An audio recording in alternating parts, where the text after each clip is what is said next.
শীতের আমেজ অলরেডি শুরু হয়ে গেছে, আর এই শীতে গ্রামের বাড়িতে এসে শীতের পিঠা খাবো না সেটা তো হতেই পারে না।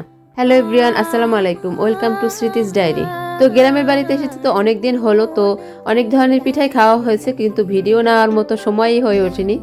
তো আজকে যেহেতু দুধ চিতের পিঠা বানানো হয়েছিল, সেজন্য ভাবলাম তা আপনাদের সাথেও একটু শেয়ার করি। পিঠা কিনে খাওয়ার চাইতে পিঠা বানিয়ে খাওয়া কিন্তু মজাই আলাদা। যখন পিঠাগুলো একেবারে ফুলে পারফেক্ট হয় তখন কিন্তু একেবারে অনেক আনন্দ লাগে, যেটা কিন্তু আপনি কিনে খেলে কখনোই সেই আনন্দ অনুভব করতে পারবেন না।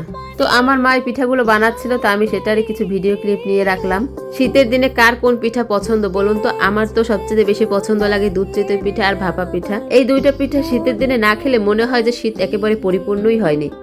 তো এই তো আমরা একের পর এক পিঠাগুলো ভাজতেছিলাম, প্রতিটি ব্যাচ খুব সুন্দরভাবে ফুলেছে। তারপরে এই যে দুধের যে শিরা, সেই শিরার ভিতরে পিঠাগুলো সব ঢেকে রেখেছিলাম রাতের বেলায়। এই যে এই ভিডিওটা পরদিন সকালবেলা দেখুন পিঠাগুলো কিভাবে ফুলে পেঁপে উঠেছে, পুরো রসে টইটুম্বুর হয়ে আছে এক একটা পিঠা। তো এইরকমের পিঠা দেখলে কার না জিভে পানি আসে বলুন তো? আমাদের বাড়িতে সাধারণত পিঠা রাতের দিকেই ভেজানো হয়, আর সকালের দিকে আমরা এই পিঠাগুলো খাই। তো এই তো সকালে নাস্তা টাস্তা শেষ করে তারপরে আমি এখানে দুইটা পিঠা নিয়ে নিয়েছি, সাথে একটু ঝোলও নিয়ে নিয়েছি।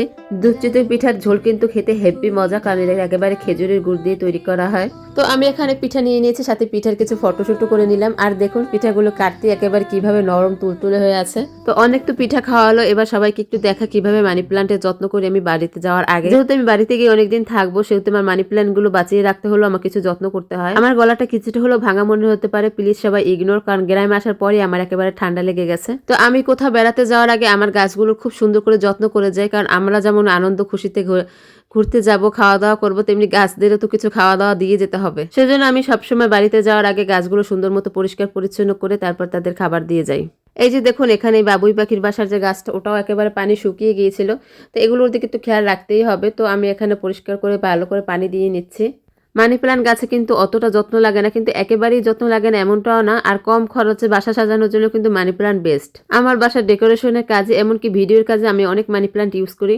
এই সব মানি প্ল্যান্টে আমি সাধারণত গ্রাম থেকেই আনি, শহরের বাড়িতে তো আর মানি প্ল্যান্ট গাছ অতটা পাওয়া যায় না। নার্সারিতে হয়তো বা কিনতে পাওয়া যায়, কিন্তু যে জিনিস আমি ফ্রিতেই পাচ্ছি সেটা আমি কিসের জন্য টাকা খরচা করে কিনবো?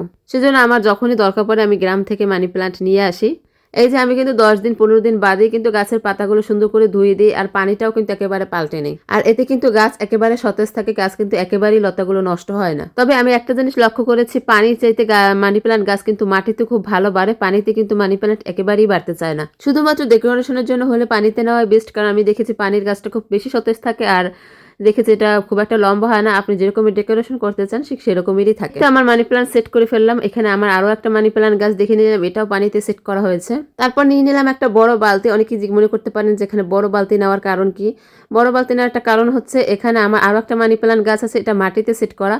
তো আমি যেহেতু গ্রামের বাড়িতে যাব, তো সেজন্য আমি একটা টেকনিক খাটাই। এখানে মাটিতে যে মানি প্ল্যান্ট গুলো গাছ লাগানো থাকে, ওগুলো তো আমি তো পানি দিতে পারবো না 10 দিন 15 দিনে। তো ওইগুলো আমি একেবারে পানিতে চুবিয়ে রাখি 10-15 মিনিটের জন্য। তারপর উঠি একেবারে পানিটা ছেঁকে নিই। এতে হয় কি, গাছের প্রতিটা মাটির প্রতিটা কণা একেবারে পানিতে চুবানো থাকে, যার ফলে মাটিটা কিন্তু একেবারে কাদা কাদা থাকে। আর এই কাদা কাদা থেকে কিন্তু গাছ কিন্তু পর্যাপ্ত পরিমাণ পানি শোষণ করতে পারে। তো আপনারা বাইরে কোথাও গেলে এই টেকনিকটাই ফলো করতে পারেন। তো কেমন হলো আমার ভিডিওটা সেটা অবশ্যই জানাবেন। সবাই ভালো থাকবেন, সুস্থ থাকবেন, ধন্যবাদ।